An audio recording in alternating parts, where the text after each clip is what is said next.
Is it like live streaming? It's live streaming right now. Wow. Yeah. What's up, guys? It's Garage Goons, the most trash show on YouTube. We're back again.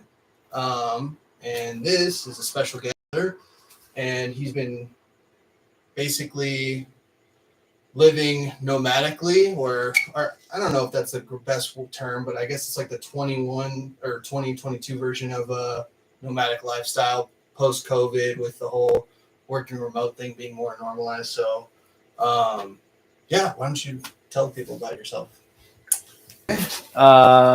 Yeah, I'm Travis. Yeah. I'm Tyler's brother. It's probably my biggest accolade. True. Let's see. I'm turning 30 tomorrow. I know. Congratulations. Happy birthday. I'm sorry we didn't get to do something. We chilled a little bit this trip. Yeah, we did. It just didn't feel like we had like a birthday party moment. Oh, yeah, no, that's okay. Sometimes they're more planning than they are fun. It's just like 30 feels like a big one to me, man. Yeah. It's all down. I mean, it's all downhill. No, man. Dude, there's a lot of life to live. I'm feeling good. Yeah, what else to say? Yeah, my job's remote. So it started to be remote in COVID. So I decided to nomad around. Yeah, let's not skip over that. So what kind of, obviously it was never really an option before, right? So COVID happens, a lot of places go remote because they have to, keep the business running, and they have to get around regulations of having people close together and whatnot. So Zoom and all that shit becomes a factor, and and working remote almost becomes like an industry standard in a lot of industries. So when that happens, obviously it opens up some more doors. So, but what initially gave you the idea of hey, I want to do this not never ending, but zero destination, because you essentially got out of your lease, right?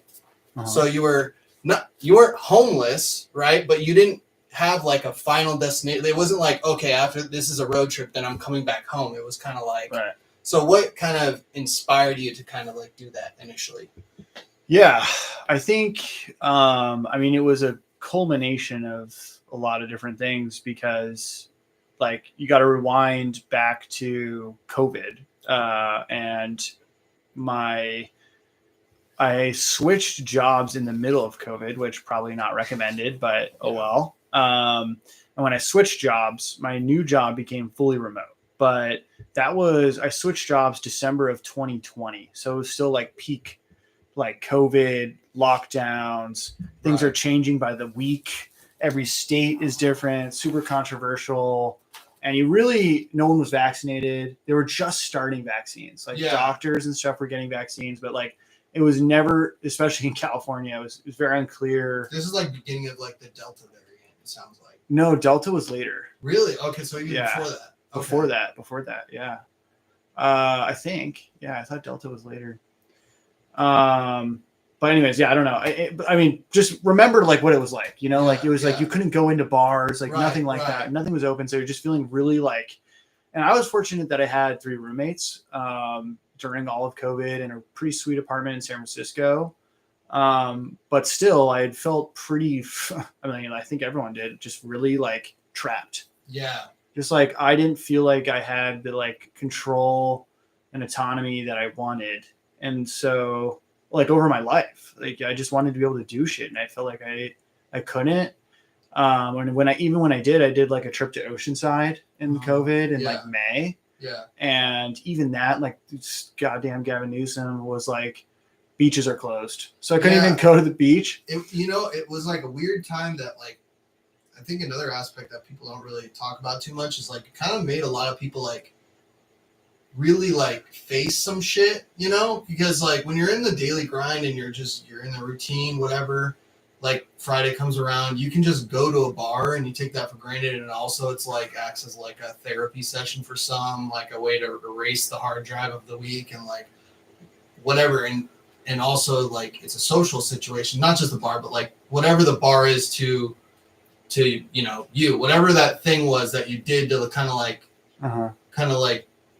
decompress and also get your social kind of interactions in, that was all taken away. So it was just a weird scenario where everyone kind of had to like really like, if you had some stuff like that was going on, some issues, it really kind of made, for me at least, it made me like face them kind of. Yeah. Yeah. I can go into the COVID experience more. Yeah, I totally agree. Like briefly, yeah, maybe we could talk about that after this. I mean, briefly, like I would agree. I think for me, it like distilled down, like by stripping away everything in my life, basically, besides like my roommates and kind of my job, but even my job was like from fully remote, so it felt different. Mm-hmm. I realized what I missed and what I didn't miss, and that was kind of nice. So I feel like I kind of filtered myself for like the things that I love, and I kind of was able to remove the things I didn't love through like a really awesome experiment that you would never be able to go through in normal life. You can't just remove everything. Like it's too painful. But we were forced to, and then I was like, wow, I like actually realized I don't care about going to the bars every like weekend, like till like 2 a.m. Like, so anyways, yeah, to finish basically, and then fast forward to April of 2021, I got vaccinated, which was epic. And I remember walking out, getting my second dose, and feeling like literally like strings had been cut from like the top of me. Like I felt like, wow, like I can like go into the world again. Right. And that is like an amazing feeling. And it literally completely changed my mindset. Like I just felt like I was looking through the world in a different lens. Was it a mental barrier for you that you kind of put on yourself? Because I just remember the timeline, at least for me. I don't remember it correlating with like vaccines. It was like there's all this propaganda and like not propaganda, but just a push to get people vaccinated. They even talked about like financial incentives and stuff for a short period of time.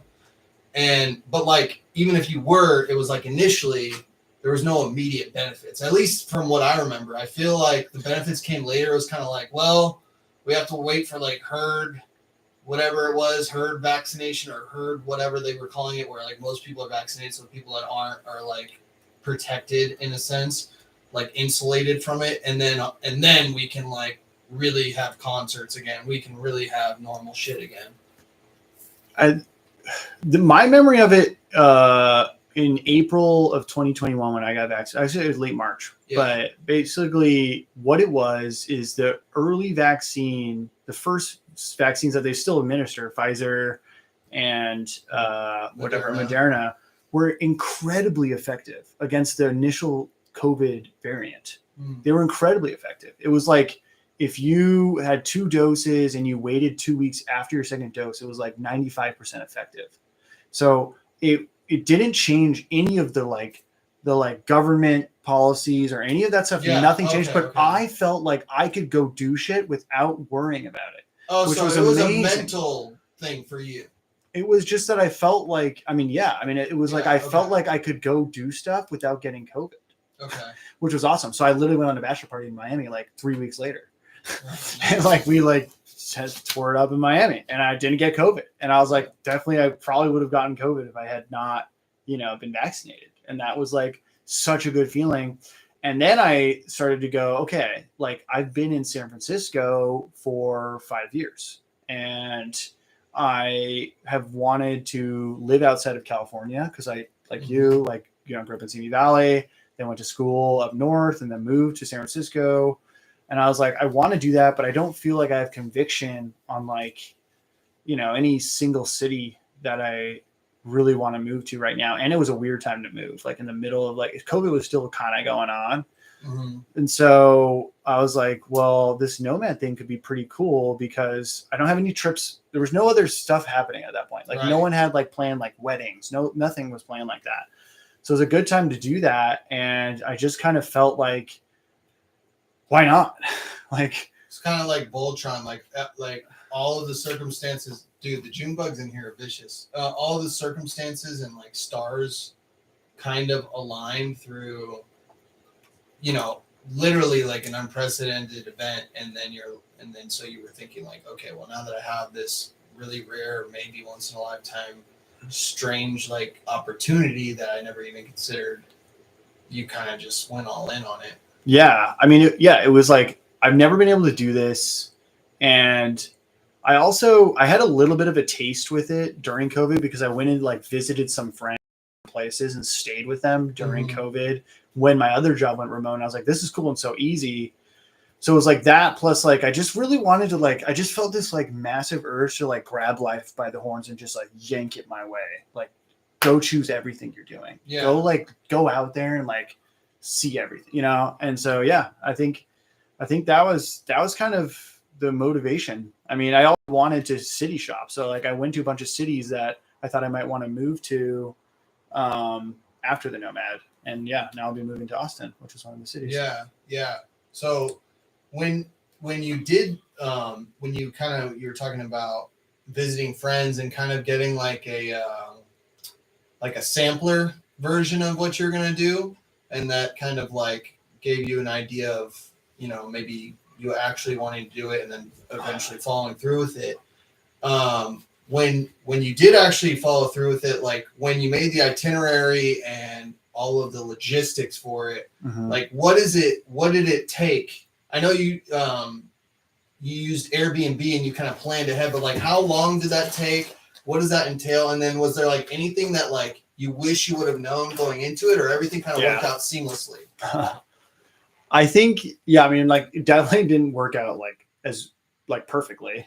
Right. But it worked out better than I expected, actually. Oh, okay. I could start with what I didn't expect, which is like inflation, and towards the end of it, prices basically were like, because I scoped everything out in terms of like how much it would cost to go to all the locations that I wanted to go, and I was like, this is all like very affordable. And via Airbnb, you can get steep discounts if you do it for more than a month. And I looked at every place, and there's tons of availability. When I looked in the middle of COVID, of course, because not that many people were traveling, and it was cheaper. Did you book them as you went? Yes. See, yes. That's where okay, so but let me ask you this, like I don't know, because I'm still stuck in the 90s, like I book hotels and shit when I go places. But yeah, can you book if you had booked I know that's a lot of cash up front, but if you booked everything ahead of time, would you have been able to lock in those rates that you initially saw? And yeah. Like, oh dude, I could do this. I could, yeah. So maybe that's like a big takeaway is like, I mean, obviously you can't like plan for something that's like going to be like 6 months long, but like maybe more short term, like lock it in early. Okay. So nomading, like there's a lot of ways to do it. So some people like to live out of a suitcase and fly. And they just like live by like whatever that term is, I don't know what the term is. But and that's like you literally don't know where you're going to be next week.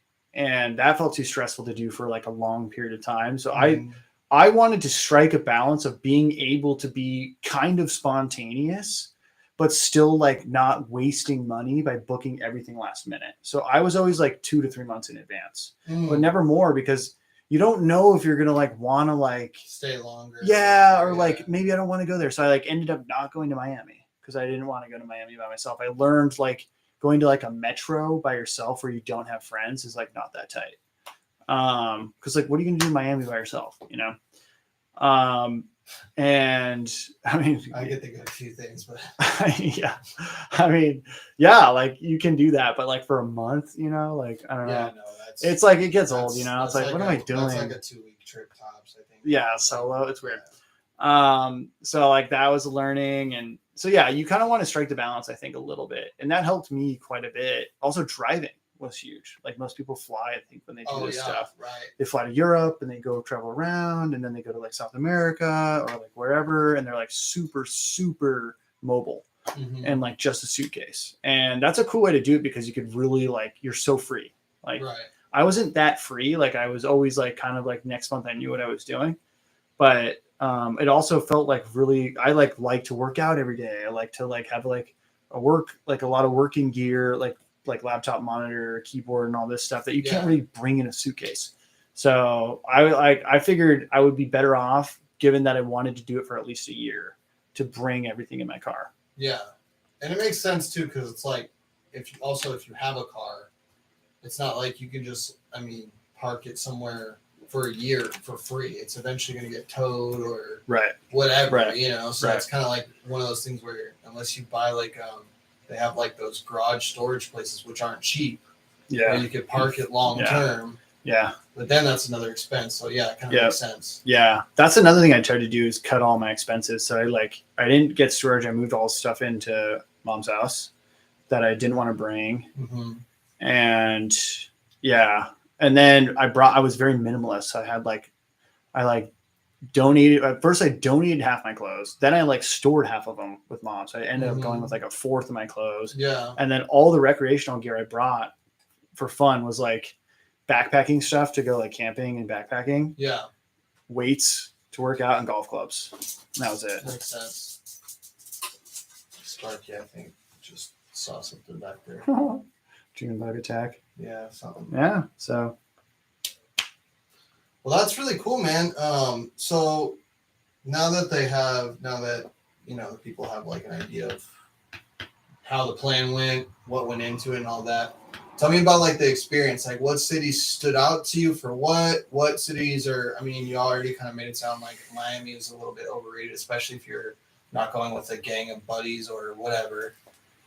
It's maybe kind of like Vegas. It sounds like in a way where it's like if you go alone, and even then you can gamble. In Miami, it's like if you don't, if you're not like a networking guy that's got the gift of gab and can get himself into places, kind of sounds like it'd be a little bit of a struggle out there by yourself. But, a lot of some people like it, I think. Yeah. I think if you have friends out there, it's so different. Yeah, I just for sure. don't. I just don't have friends out there. So, but okay, so besides that, what kind of cities and places stood out to you and for what reason? Yeah. Okay. Well, the major cities I went to were Seattle, then Boulder, Colorado, then Asheville, North Carolina, then New York, then Savannah, Georgia, and then Austin. So those were like the 6 major cities I spent my time at. Okay. And everywhere else was maybe a passerby. Yeah, I would for like a week. I was in like Kansas City and Boise, but I didn't get a really good taste of those places. So, I mean, I chose them all for specific reasons, and all of them were epic for me. Right. I Seattle. I went in the summer. I was trying to go to places either to city shop or because it's just epic at the time of year that I went. Right. But that made it kind of stressful because then I was always rushing to get to the next spot and stuff, because you only have a year, and then if you miss the season, it's totally different and not tight. Right. But Seattle in the summer is just unbelievable. Because it rains all year, so the entire there's just green is just bursting from the seams. It's like that, the sidewalk cracks have flowers. It's like that Irish spring effect that you hear about. Yeah. Not that I'm cultured or have visited, but that's what I see on the postcards and shit. Yeah, dude, you love it. So then there's just so much to see in Seattle. There's 4 national parks within 2 hours of Seattle. Oh, nice. To the north, to the south, and to the east. Did you check out any of the famous Seattle Hendrix, Kurt Cobain, any of that stuff? Yeah, unintentionally. It's just my favorite band. No. What is that? Well, there's a whole bunch of small clubs. I know a lot of them have shut down, but there are some historical landmarks, and Seattle is in my opinion, I mean, I guess in the 80s you can make an argument for the Sunset Strip, but a lot of people just came there because it was an epicenter of places to play gigs at, but as far as where great artists came from, Seattle has a crazy amount of basically the entire grunge scene. Hendrix, I can't remember if Janis Joplin was from there too, but a whole bunch of really awesome artists have come out of Seattle. Huh. I didn't know that. It's not surprising because it's so sad most of the year because it rains all the time. Yeah. Maybe their sadness feeds their artistic creativity. They're oh fuck, I feel so depressed. I'll write a song about it. Probably. I mean, that's what you got a whole genre that Kurt basically Cobain, came from. Well, it's Pearl Jam, grunge. Soundgarden, and fucking Nirvana all came from Seattle. So it's yeah. So that would kind of make sense. I think the that's pain cool. that the visuals cause, probably has something to do with that. Yeah. Yeah. I didn't. Yeah, like is there like monuments and like museums and stuff? I don't know. I used to. I mean, I've seen enough documentaries to be like, oh, if I ever went there, I would want to see this place or that place. But off the top of my head, I can't think of anything. But I know like Nirvana played so many like bars that are like still open to this day because of that. Like the Melvins played a whole bunch. The Pixies played a whole bunch of shit over there. It was really kind of like a weird epicenter because it's like it's not inherent. It is a metropolis, but it's not an inherently like. It doesn't have a thing, you know, that like draws you in. Like Vegas has a big thing. Like it's the gambling, it's the clubs. Miami has the beach, you know, the exotic looking women, and then you know the nightclubs. Like everywhere has a thing. Seattle's just like a big fucking city for almost no reason. You know what I'm saying? Like, I don't know why it is a big city. I guess it's just it's just like northern port. Probably. Yeah, it's a port town. I mean, that's probably it. But yeah, so they're kind of like their claim to fame that still kind of like, you know, holds true up there, at least from what I've seen and stuff. Because, you know, you've actually visited, but is like they still have a really cool like rock nightlife kind of scene. I bet you they do. I didn't partake. I don't doubt it though. Yeah, that sounds sick. I'm mad I didn't do it. But it's all good. Yeah. There was also at that time still not that many shows going on. It's the first place I went was so like there was like not the most shows were canceled. Most bars that played music were like still closed. Dude, totally sucked. Totally unrelated. And making it about me for 2 seconds, but like there's during COVID an Australian band that never tours here, but they were signed like in 2008 to American label, and then they got dropped, and now they're signed to an Australian label, and they're fucking huge over there. Like and they came over here. They had a tour date at the Mayan, and I was gonna see this band. Violent Soho is the name of them. Violent Soho, so good, so fucking good. At I think it was the Mayan, and the show got canceled, and like I got refunded, whatever. But like they just never did a follow-up booking because they live in Australia and they can like kill it in tours over there. So there's almost never a need to go here unless they just want to. Yeah. So I'm like, fuck, man. Unless I like fly to Australia one day and just happen to catch them, like I may never see them again. Yeah. Fucking COVID did that, man. And it was like at that weird time where like every other week shit changed. Like they're like, oh, we're gonna start opening stuff back up. Oh, it's open this day. Tomorrow it's closed. You know, it's like it was frustrating. That sucks. Yeah. What would be number one on your travel list? To travel to? Are we talking? Yeah, like a 2-week vacation. Oh, that's such a loaded question. Okay, so 2 weeks. I feel like 2 weeks is like if I was going to travel there and stay for 2 weeks, that to me sounds like the max level of like vacation time that I would want to spend somewhere. Like, so probably somewhere like Costa Rica, where it's like first of all, I love Costa Rica. That's like on my to travel list because there's great surf there. I want to surf Costa Rica.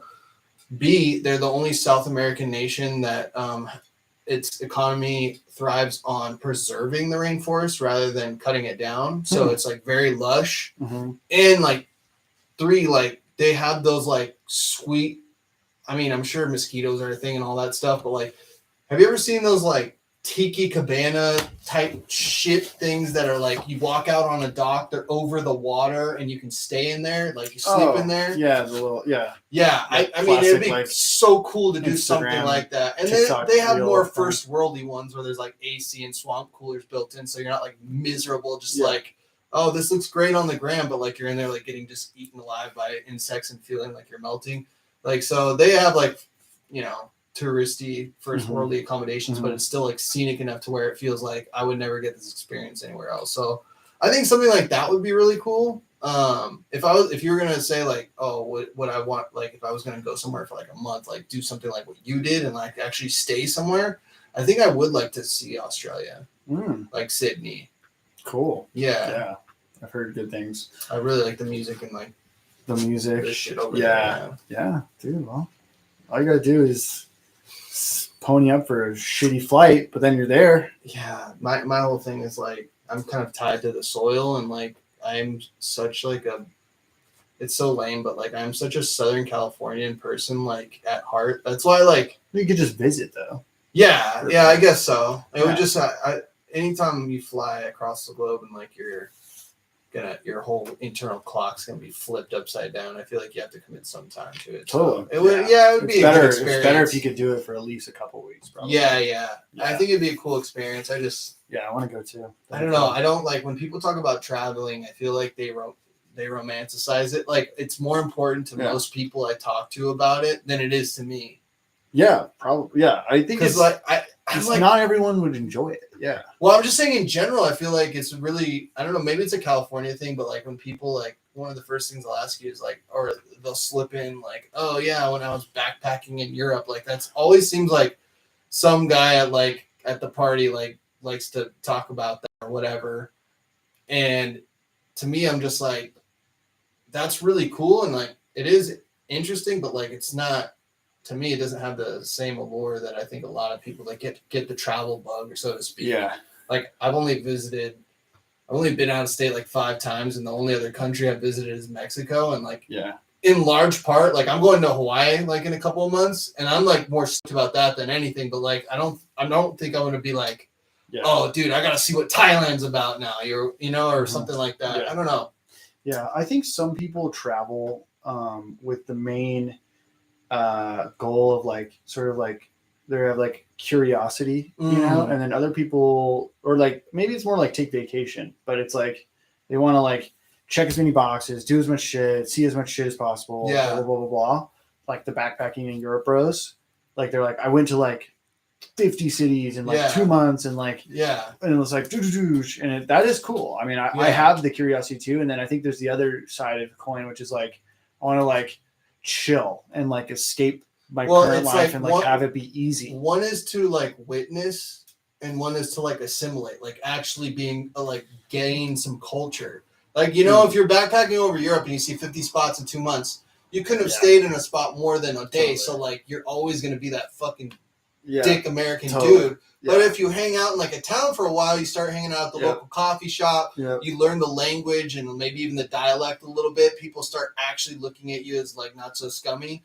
Then you kind of, I feel like part of your soul gets absorbed in that nature. So it's like, it is 2 different things entirely. Like, and I think a lot of the backpack guys, I feel, dude, in my heart of hearts, I feel like they do it because like, they don't have interesting things to talk about. So like, no, for real, like it's a conversation piece. So like people can come back and like, now they're at like cocktail parties or whatever, or like they're at their buddy's house and like, they want to separate themselves from everyone else playing beer pong and flip cup. And they're like, so when I was in Europe backpacking, somebody who hasn't done it yet, some girl's ears perk up like from across the room, like, ooh, he's fucking cultured. It's like, no, not really. He had like $1,500 to burn, is good at Trivago or whatever.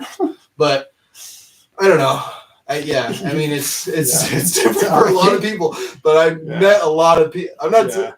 I think it is also like a low cost way to do it, but I also think it depends on how you talk about it too. Like if you're John, like I don't know. If there's like 1,000 Instagram posts about it and you're like always talking about it, then it's like, what is it like? Do you actually care about this, or do you like talking about it more than you like doing it? I have ultra high sensitive rabbit ears for the humble brag. Like as soon as it starts happening, I'm like that guy that's like, oh yeah, that's so cool, and like I play into it and see how long they can tell until they realize like I'm being completely sarcastic the whole time. But also, I'm, it's because I'm a fucking caveman, so I don't have like the same aspirations. I think you're absolutely right. I think it comes down to curiosity, and like if you have a mentality that like you want to experience and see different things, I think that's beautiful. I just feel like for me, it's like it's more selfish. Like, what am I getting out of it? Oh, like we're spoiled living in California. Like we're 4 hours away from Vegas.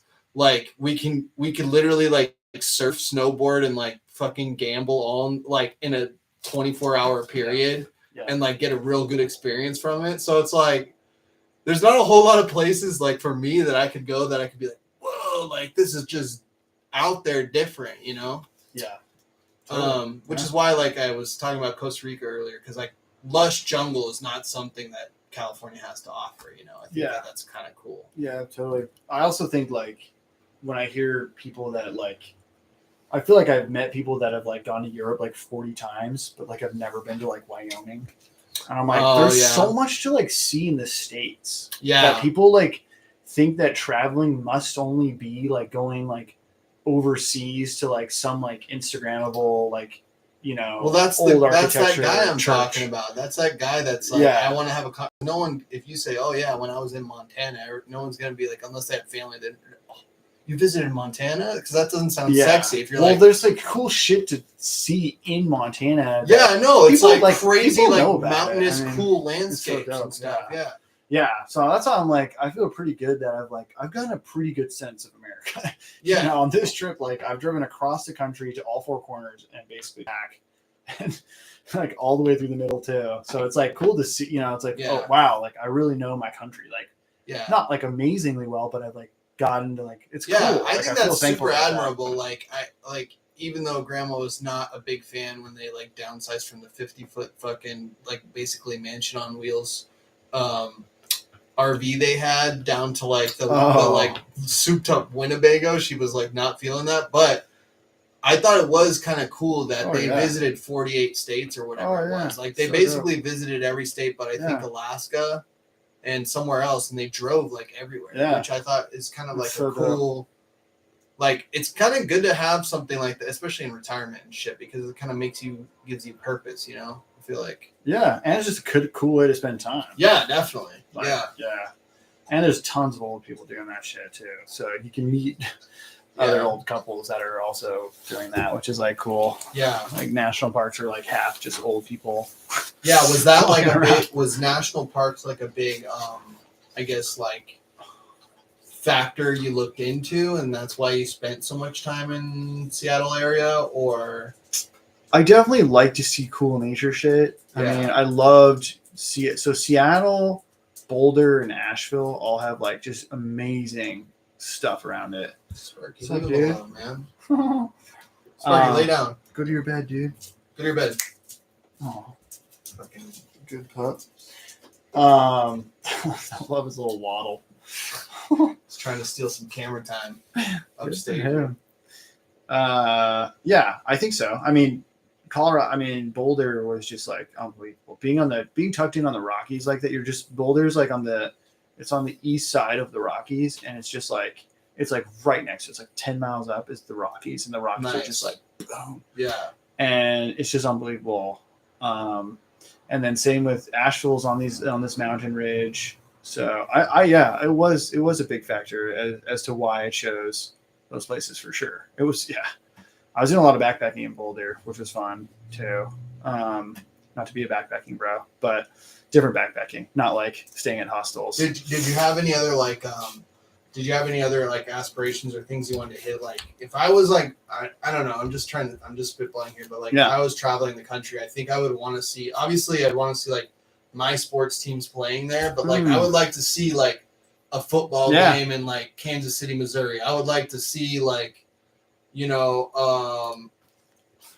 Seattle. Well, Mariners suck, but like whatever, Seattle Seahawks game, or like if I was ever in Arizona when they have that funny golf tournament where you can like yell and talk shit to the guys. So like, I would love to do that, So like shit like that. Sports stuff. Yeah. I went to a baseball game in Seattle. Went to a soccer game in Austin, MLS game. Austin's sick because, well, debatably sick or not sick, but they don't have a professional team besides their MLS team. So they go like so ham for MLS. Crazy for it. Yeah. It makes it so fun. So that was pretty sick. It's really like, I went to a Jets game, which was the most painful experience of my life. They got blown out by the Pats like 35-3. Do people just accept the pain there? Like they're just used to it? Oh my God, yes. We just suck, that's our identity? I went with a friend. I love that. I went with one Pats friend, two Pats supporters and one Jets supporter. Yeah. And the Jets guy was just like, it was like insane. The levels of like, just like they're so delusional. Yeah. He was like, well, actually, the quarterback got sacked like 4 times and it threw like 3 interceptions. Zach Wilson. Yeah. And Terrible. And he was like, honestly, I saw a lot of, he like improved a lot this game though. They're like so like, they're so, so they're not so like the beaten Cleveland down. fans where they're like No. just accepting of the shit. no, they're like so beaten down that they're like delusional. Like it's like they can sit through like the most painful thing possible and then like find positives. It's like they've had to, in order to still be a fan, like you have to do that now. I think, or you could do the trauma bonding technique, which is what Cleveland Browns did for so many years. It's like, we know we suck. Like they go to the games with like the brown paper bag over their heads and stuff and like talk about how trash their team is, but like they still root for it. And it's more about like, stay through it thick and thin. Yeah, no, 100%, man. It's just like, God, man, what a miserable existence. Like being the B team, which I understand because I'm a Chargers fan. So we're not even like, we're like the 4th most like popular franchise in LA, and that's being the most popular sport. So people really don't give a shit about us here. The Chargers. But yeah, we're just like the bottom of the totem pole. As like literally, we're above the Sparks maybe, and then after that, it's like the Kings are definitely above us. The Lakers and the fucking Dodgers are in another stratosphere. Yeah, and I would say like Clippers is just above us, and then like we're like right in there fighting. Oh, Rams are out of here, especially after the Super Bowl. It wasn't that way a couple years ago, but now like all the bandwagoners that didn't. Well, Rams used to be in LA, right? So they like kind of, but they weren't good when they were in LA. They had Eric Dickerson, which broke like the single season all-time rushing record, but like they didn't get good until they went to St. Louis, and Kurt Warner was slinging the rock all over the field with the greatest show on turf.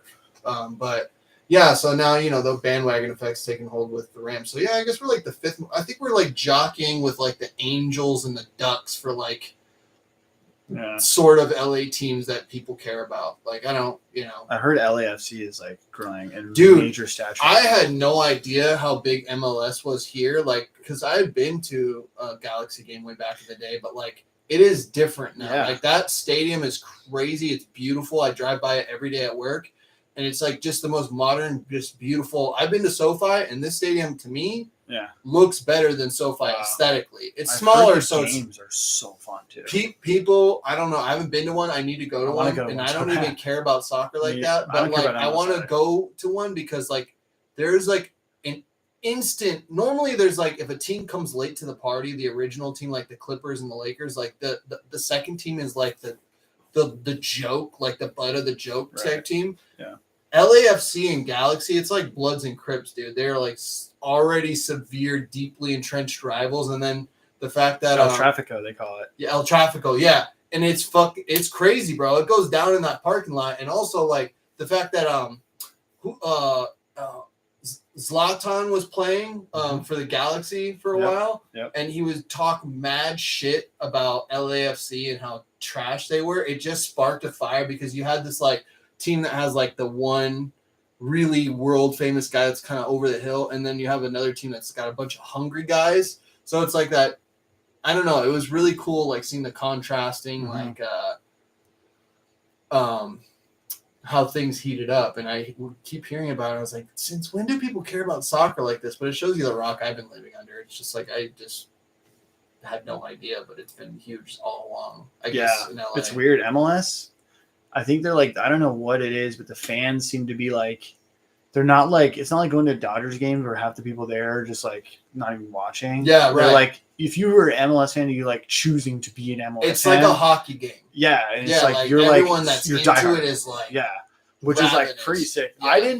I've been to Galaxy games in the past, and then I hadn't been to an MLS game for like, I think a decade, and then went to the Austin one, and it was completely sold out. Yeah. The fan section is massive. They're drumming. They have an entire band, horns, drums, like everything. Well, they're singing the whole time. They like throw their beers when they score. You see that in towns that do have nothing else. Like for example, OKC.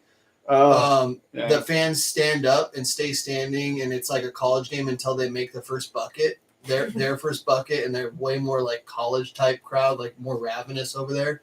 So yeah, it's like in LA, it's like everyone's on their phones all the time because it's like, oh fuck it, there's gonna we have like just take for granted that the Lakers and Dodgers and Kings and all these great franchises are here. It's like, oh, I can see them, next week if I want to. I don't have to go to that game. It's like, yeah, that's, it's kind of like take it for granted a little bit, but well, that's cool. You went and saw the soccer team in Austin a few times, and since you're settling there, I would imagine that might be like, unless the prices get crazy, like somewhat of a steady diet of something you would just do if you had nothing else going on.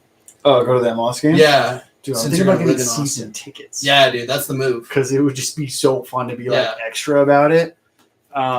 Just be like one of the fans. Well, also you could like sell them if you didn't want to go. Yeah, true. You could probably make some money on it. Yeah, that's a good point.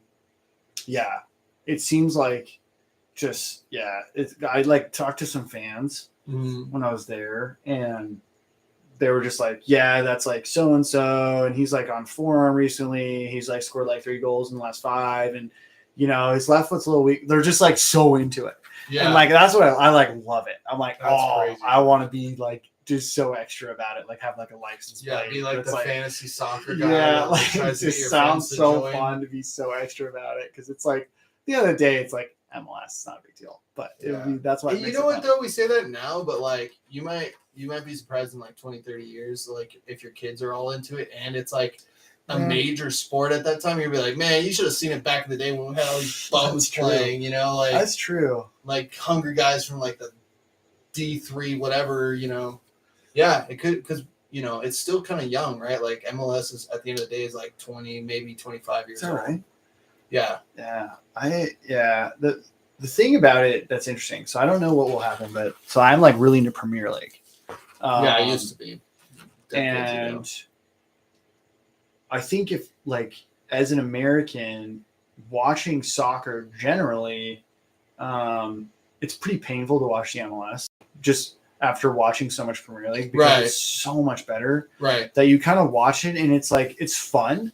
It's different, but it's not the same. It's not like the beautiful, perfect like passes. Yeah, you kind of have to have like a vested interest in it. Otherwise, it's just not going to feel like exciting. It's like watching like 2 college games, like 2 college teams you don't care about. Like it's fun to watch because it's like it means a lot to the players. But like if you're an NFL guy, you're not going to really love watching that game. Well, I think what could happen if it does take off is that like eventually people won't have another frame of reference. Like they'll just grow up watching that and then like maybe branch out and watch other soccer, but they'll grow up watching MLS first.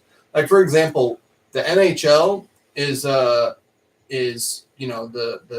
hockey league that all Americans know about, right? But like it's arguable, I can't remember the acronym for it, but like Russia also has a pro hockey league, and it's debatable that like you could make an argument like the best players in the world play over in that league, but like the NHL is more popular just because like it's all people know. So I think if people grow up watching it, and as it progresses and becomes more popular, the product gets better, right? Because people actually think like, oh well, I'm gonna kind of push my son or daughter in like the soccer direction because it seems like a viable way to get a scholarship. Like, obviously basketball and football reign supreme in this country because like there's a whole infrastructure set up to like make money, at least get a full ride scholarship, get some sort of notoriety. But like, all it takes is like a couple guys, like who was doing UFC, like, who was doing MMA like 20 years ago, dudes that were getting in bar fights and were just like the toughest guys in the town that used to wrestle in high school. Yeah. And now you have Conor McGregor that's going to make like $1 billion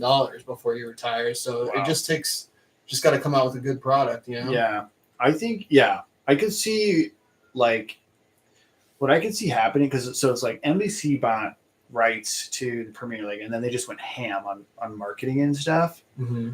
And I could definitely, because like, so for me, what happened is like, I like love watching Premier League. Like it's like my favorite sport to watch by far, more than all of the American sports.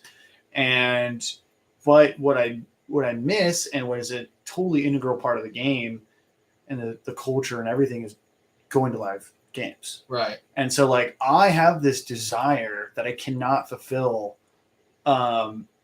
of going to live soccer matches. Right. And so now I don't think like had I not had my Premier League like background, like I know soccer really well. Right. I could see there being a lot of meets where they like know soccer really well, they care about soccer really well, and they really want to go to live games because of Premier League. And so they scratch that itch with the MLS. Yes, and then they start getting into it. The problem with the MLS, I think, is that there's not a lot of money in it yet. So, like, even good American players play overseas. Right, yeah, it's still... And so all you get is these, like, washed up... No player in their prime is coming to MLS. No one. Yeah. That's good. Not a single one.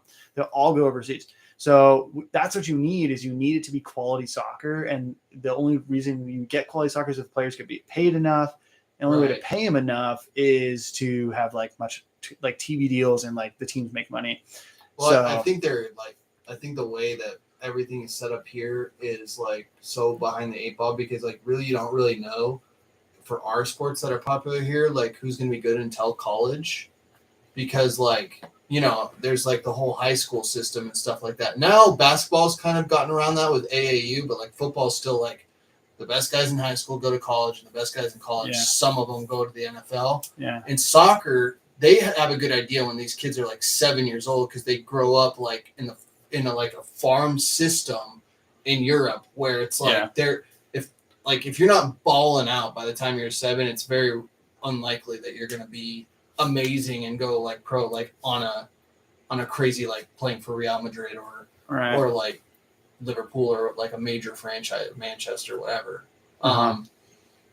So we're kind of behind the eight ball because like at 7, our kids are like kicking each other in the shins and shit and like learning how to like dribble the ball still. You know? I know. Yeah. So I mean, the problem too is that there's not enough money in soccer to warrant like us having a system like that too. So yeah, it's true. And I don't know how you would get it. Sorry. And I was going to say one last thing on that is like also too, the way that Americans tend to catch up with things when they're like not ingrained is like natural athleticism, but it's such like a specialized skill sport that it's like regular athletics don't necessarily transfer over. Like for example, you could like never play basketball in your life, but like if someone like Joel Embiid didn't play till he was like 19 or some shit like that and then just started dominating because he was big, strong, and could jump out the gym and was like a good athlete, you could make up for a lot. That doesn't happen in soccer. You're not just going to be like really fast and like jump really high and be able to be really agile. Like the best soccer players, like Messi is like what 5'6", like that's like you wouldn't look at that guy and be like, oh, that guy's like you know what I'm saying? So it's almost like you have to put the man hours in, otherwise it's just never gonna happen.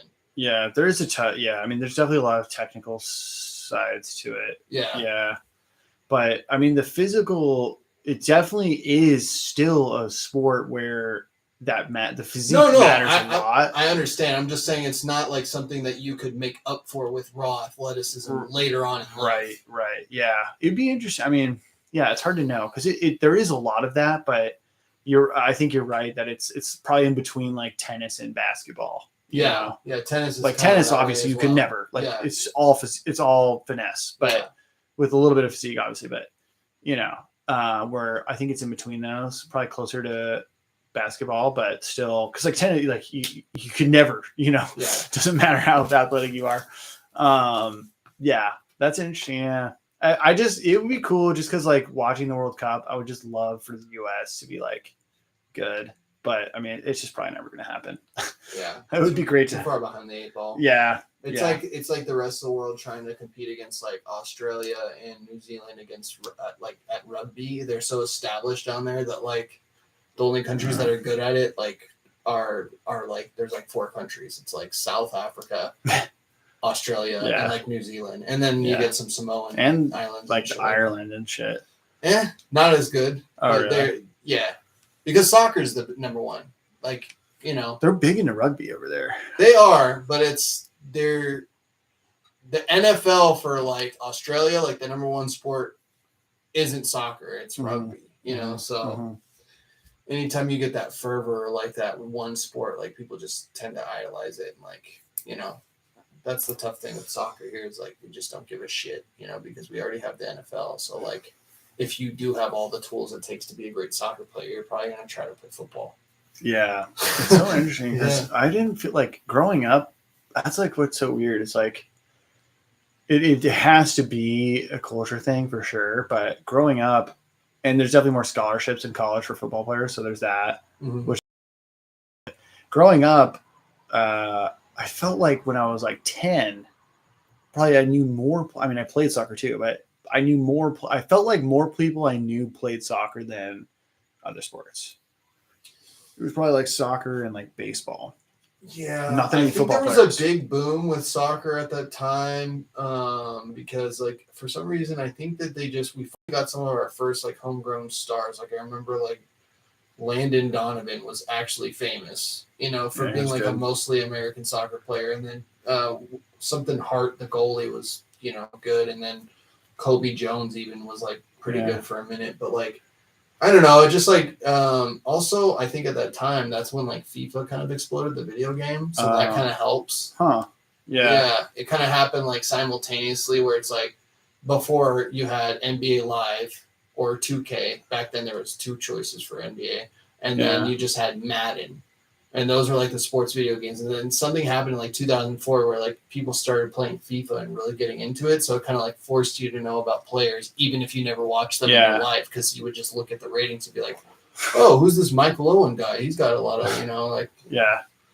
Yeah. I don't know. I guess I just would feel like, I mean, even like it feels like a major sport, but then like it's just not even close to all these other ones that we have, which is so weird to me. But that might be a California thing. I imagine growing up in Texas, like no one plays soccer. No, yeah, for sure, for sure. So I might be just No, like you don't totally play soccer. geographically You get biased. you get baseball, you get football, and you get basketball, and Yeah. everything else is a fucking joke. Yep. But anyways, we're so off the travel stuff. We could But I switch feel like, topics. oh no, I mean, the floor is yours, man. I just feel like we're at a good spot. I don't know. Is there anything else that you kind of wanted to say, or No, I don't think so. All right, guys. Well, fuck it. Episode 21, Travis Edwards, the great Travis Edwards, Stanford graduate, traveler of the nation and the world, and nomadic lifestyle, savant. Garage Goons, the most trash show on YouTube, episode 21. Like, comment, subscribe, and holla at your boy. All right. I'm just going to do this. That's